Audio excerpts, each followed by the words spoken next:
The biggest illusion a human being lives under is thinking they are going to stay in this world forever. Even if they never say it openly, they build their entire life on that assumption.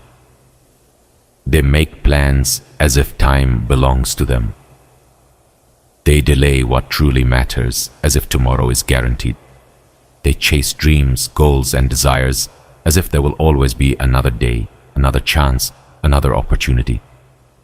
Yet every single day, reality quietly speaks to them. People are born and people die. Lives begin and lives come to an end.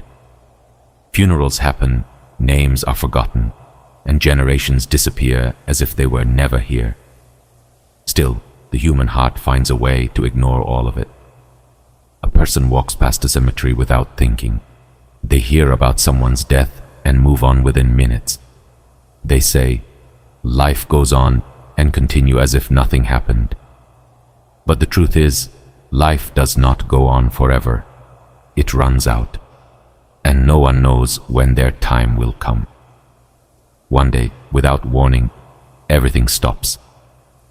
The plans, the conversations, the unfinished dreams, all of it ends in a single moment. And in that moment, nothing from this world will matter except what you truly lived for. That is why this is not something you can delay. This is not something you can push to later. Because later is not promised. Later is an illusion. The only moment you truly have is now. Our Lord did not create human beings without purpose. You are not placed in this world randomly. You are chosen to exist. You are given a specific time, a specific life, and a test that belongs only to you. Along with that, you are given guidance. That guidance is the Quran. It is not just a book to be recited. It is not just something to be respected from a distance. It is meant to guide your thoughts, your actions, your priorities, and your entire way of living. But the real question is not whether you have access to the Quran. It is whether the Quran has access to you. Has it reached your heart? Has it changed your decisions? Has it shaped your life? Because there are many people who read it, but it does not change them. They know the words, but they do not live them. And then there are those who hear just one verse, and it transforms everything. The difference is not in the message. The message is perfect. The difference is in the heart that receives it. Today, the biggest problem of humanity is not a lack of knowledge. People know. They know what is right and what is wrong. They know that death is real. They know that this world is temporary. They know that one day they will stand before their Lord. And yet, despite knowing all of this, they live as if it is not true. They postpone what matters. They ignore what is important. They invest everything into a life that will eventually be taken away from them. And this is exactly where the process begins. The slow, silent darkening of the heart. The heart does not become dark all at once. It does not collapse overnight. It changes gradually, quietly, step by step. It begins with small things, small delays, small compromises. One prayer is delayed, then another, until it becomes normal to live without it. A sin is committed. It feels uncomfortable at first, but then it is repeated and repeated until it no longer feels wrong. At first, the heart reacts. It feels guilt. It feels discomfort. It feels something. But over time, that feeling fades. The heart adapts. It becomes used to what once disturbed it. And that is when the real danger begins.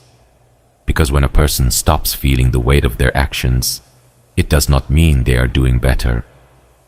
It means something inside them has changed. Our Lord tells us that hearts can rust. And just like rust, it builds slowly. It covers the surface layer by layer until the original shine is no longer visible. A rusted heart cannot reflect truth properly. It cannot respond to guidance the way it should. A person may hear powerful words, listen to reminders, even sit in places of knowledge, but nothing moves inside them. They hear, but they do not feel. They understand, but they do not change. They know, but they do not act. They may talk about death. They may even remind others, but they themselves are not preparing, because the heart has become numb.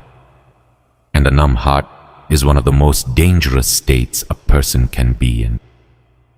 So how do you recognize this state? You have to be honest with yourself, truly honest. If worship feels heavy instead of peaceful, if prayer feels like a burden instead of a relief, if reading the Quran feels like a task instead of guidance, if remembering your Lord feels distant instead of comforting, if you can commit a sin and continue your day as if nothing happened, without regret, without reflection, without even thinking twice, then these are not small signs. These are warnings. But no matter how serious these warnings are, there is something even greater you must hold on to. No matter how far a person goes, no matter how deep they fall, the door back is never closed. Our Lord, in His mercy, does not turn away the one who returns to Him, not the one who failed once, not the one who failed 100 times, not even the one who feels completely lost. As long as you are alive, the door remains open, and the moment you turn back sincerely, everything can begin to change. Do not underestimate the power of a sincere moment. A single honest return can outweigh years of mistakes. A single tear can clean what has been built up over time.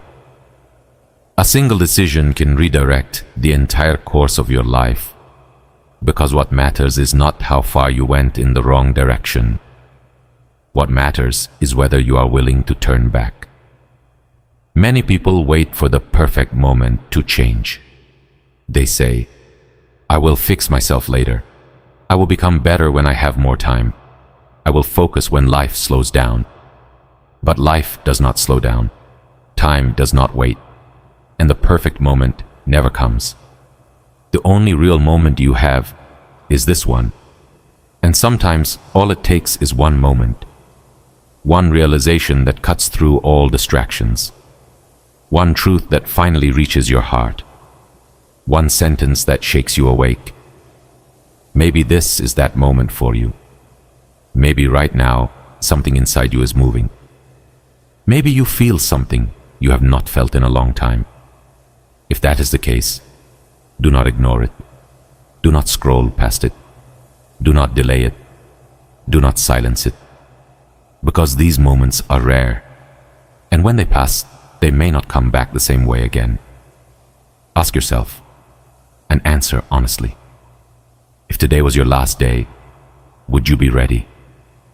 Not what you hope, not what you plan to become, but who you are right now.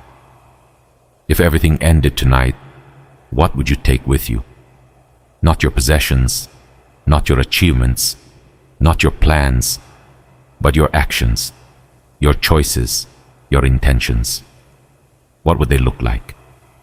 These questions are not meant to scare you. They are meant to wake you up. They are meant to bring you back before it is too late. Life is short, but not just because it ends. It is short because it passes quickly. It is short because it does not give warnings. It is short because once a moment is gone, it is gone forever. Every day that passes is a day you will never get back. Every opportunity you ignore is one less chance you have. Every delay brings you closer to a moment you cannot escape. But if you are still breathing right now, then you still have something incredibly valuable. A chance. A real chance. A living chance. A chance that many people no longer have. A chance to change, a chance to return, a chance to clean your heart, a chance to reconnect with your Lord before it is too late. Do not waste this chance, because many people would give everything they ever had just to have one more moment like this. And you have it right now, so take it. Turn back, reflect deeply, change your direction, clean your heart, rebuild your connection, and do it before the moment comes when you no longer can. Because the greatest loss is not losing money, not losing status, not losing this world. The greatest loss is losing your Lord. If this message reached your heart, like the video and follow the channel.